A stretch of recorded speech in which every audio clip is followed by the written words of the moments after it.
Mon enfant, toi qui cherches ma présence et qui ouvres ton cœur pour écouter, sois en paix. C'est moi, Jésus, qui te parle. Écoute cette parole de mon serviteur, Saint Jean Chrysostome, qui a brûlé d'amour pour ce mystère que je t'offre. Il disait, « Combien y en a-t-il qui disent, « Je voudrais voir le visage du Christ, ses traits, ses vêtements. » Eh bien, tu le vois, tu le touches, tu le manges. Cette faim de me voir est inscrite au plus profond de ton âme. Mais je te le dis, le don que je te fais est encore plus grand. Dans la simplicité d'une hostie, ce n'est pas seulement mon image que tu contemples. C'est ma substance même que tu reçois en toi. Ce mystère est au cœur de ma promesse. Je te l'ai dit pour que tu vives. Moi, je suis le pain vivant qui est descendu du ciel. Jean 6:51. Ce pain n'est pas un symbole de ma présence. Il est ma présence réelle, vivante, agissante. Lorsque le prêtre prononce les paroles que j'ai moi-même instituées, le ciel s'unit à la terre. Je me rends présent avec mon corps, mon sang, mon âme et ma divinité. Je le fais par un amour infini pour toi, pour te nourrir de la vie même de Dieu. Ce n'est pas une idée, c'est une réalité. Dans ta vie de tous les jours, cela change tout. Quand tu te sens faible, vide, insignifiant, souviens-toi de cela. Tu es une créature pour qui le Créateur se fait nourriture. Quelle plus grande preuve de ta valeur et de ta dignité pourrais-tu chercher? Ne laisse personne, ni aucune circonstance, te convaincre du contraire. En me recevant, tu reçois le ciel en toi. Mais comment ce pain peut-il te guérir? C'est par le sacrifice qu'il contient. Car ceci est mon sang, le sang de l'alliance, versé pour la multitude en rémission des péchés. Matthieu 26, 28. Chaque Eucharistie rend présent mon unique sacrifice sur la croix. Ce n'est pas une répétition, mais l'actualisation de cet acte d'amour absolu. Sur l'autel, je m'offre à nouveau au Père pour toi. Mon sang, qui a coulé une fois pour toutes à Golgotha, vient laver tes péchés. Il scelle une alliance nouvelle et éternelle entre Dieu et toi. C'est le sacrement de la miséricorde infinie. Lorsque le poids de tes fautes t'accable, lorsque la honte te paralyse, viens à moi dans l'Eucharistie. Là, je ne vois pas ta misère, mais le désir de ton cœur. Je ne viens pas pour te juger, mais pour te purifier et te restaurer. Ta dignité n'est pas dans ton innocence, mais dans le fait que tu es pardonné et aimé par moi. Chaque communion est un nouveau départ que je t'offre. Ce n'est pas seulement un mémorial. C'est une invitation à la communion. Celui qui mange ma chair et boit mon sang demeure en moi et moi en lui. Jean 6:56. Comprends-tu la profondeur de ces mots? Demeurer signifie bien plus qu'une simple visite. C'est faire sa maison, sa résidence permanente. Quand tu me reçois, je viens habiter en toi. Ton corps devient mon temple, ton cœur mon tabernacle. Et en retour, tu demeures en moi, en sécurité dans mon cœur sacré. C'est l'union la plus intime que tu puisses expérimenter sur cette terre. Quand tu te sens seul, incompris ou abandonné, souviens-toi de cette demeure. Tu n'es jamais seul. Je suis en toi, plus proche de toi que toi-même. Cette communion intérieure te donne la force de traverser les épreuves. Elle te rend capable d'aimer les autres comme je t'aime. Ta dignité est celle d'un être habité par Dieu. Honore cette présence en toi. Laisse-moi te raconter l'histoire de Claire. Elle était cadre dans une grande entreprise, habituée au succès. Sa valeur, elle la mesurait à ses résultats, au compliment de ses supérieurs. Un jour, un projet majeur dont elle était responsable a échoué. Elle a été humiliée publiquement. Du jour au lendemain, elle s'est sentie inutile, une imposture. Sa dignité était en miettes. Elle a cessé de prier, se sentant indigne même de me parler. Quelques semaines plus tard, elle est entrée dans une église, plus par habitude que par foi. C'était l'heure de la messe. Au moment de la consécration, elle a entendu les paroles du prêtre. « Ceci est mon corps, livré pour vous. » Le mot « livré » l'a transpercé.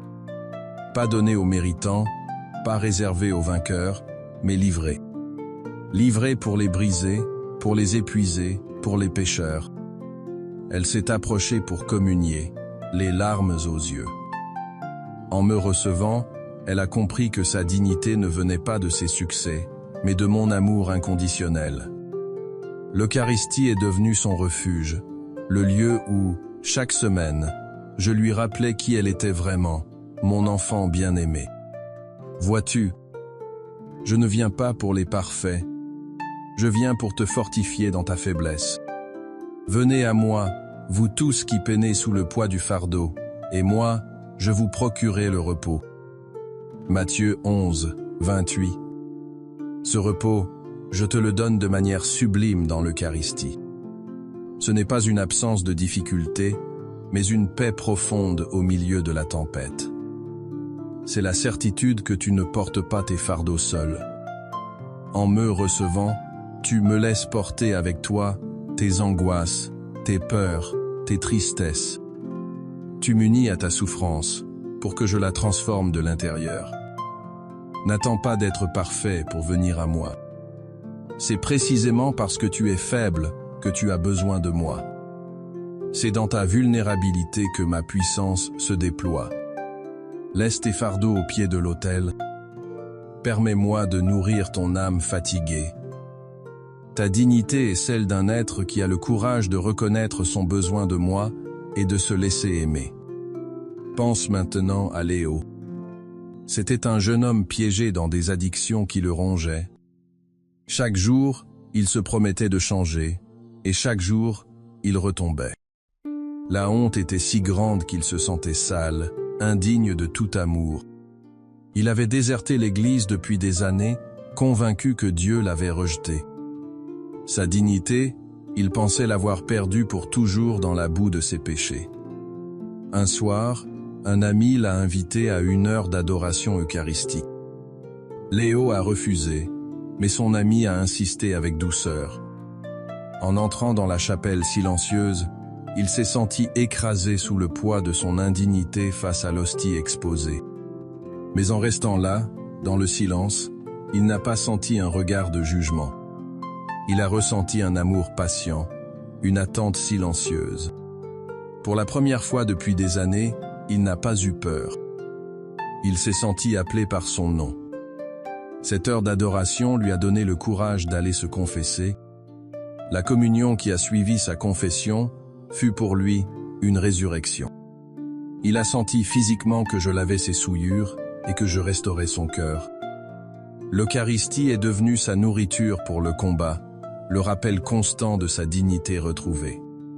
Je t'attends, toi aussi, dans le silence.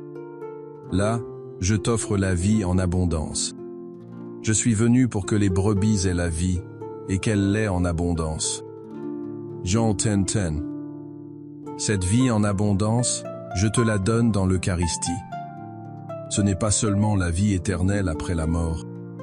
C'est une vie plus pleine, plus riche, plus vraie, dès maintenant.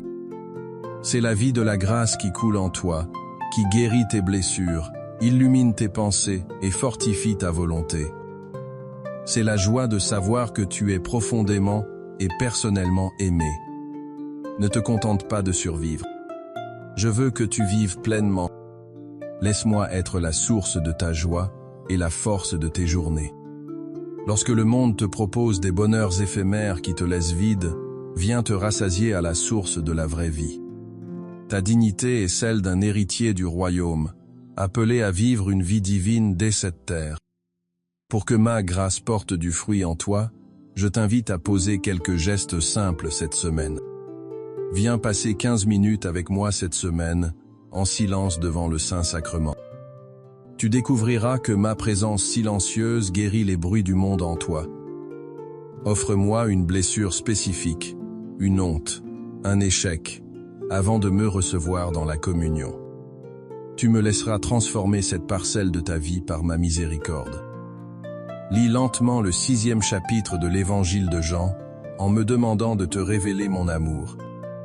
tu comprendras plus profondément la promesse que je te fais dans ce sacrement.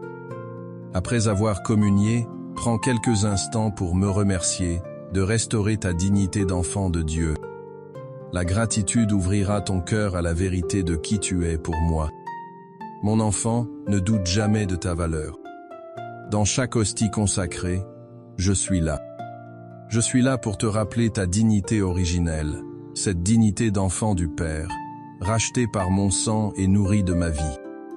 Chaque fois que tu me reçois, je viens personnellement restaurer ta dignité blessée. Je viens te dire, tu as un prix infini à mes yeux.